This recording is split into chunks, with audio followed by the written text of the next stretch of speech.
I felt like we had a really good connection, and like just to see how she could do that to herself in that way, it really hurt me. My grandma is named Grace. She's a very special person to me. She has depression, and she has for a long time now. And she requires a lot of help now just to like live for every day. Like the most distinct memory I have of her from the last time before she was depressed when I was like in 4th grade. So it's a long time ago, but she was just really funny, honestly, and silly. It's kind of just changed her completely in her personality because she's so quiet and honestly pretty unresponsive at a lot of times. She almost comes off as a burden, and she definitely thinks of herself that way. She also has a lot of paranoia. Like, she's very paranoid about things. Like, she would say very odd things sometimes.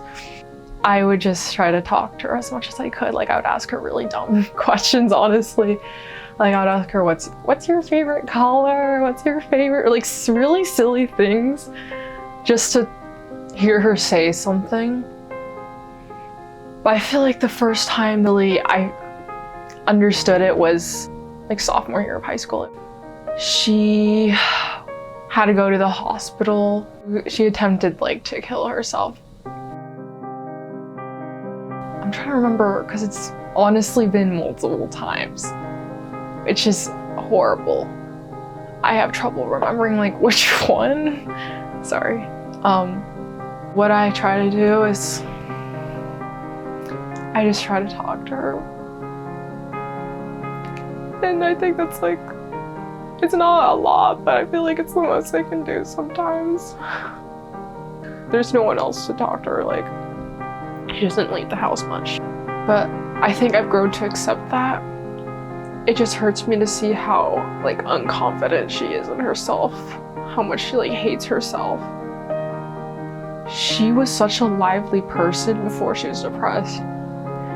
It's kind of corny, but it's this the idea, right, that like everyone has something, like you don't know anyone's circumstances. Because she can't control like what is happening in her head. And the same thing obviously can go for a lot of other people.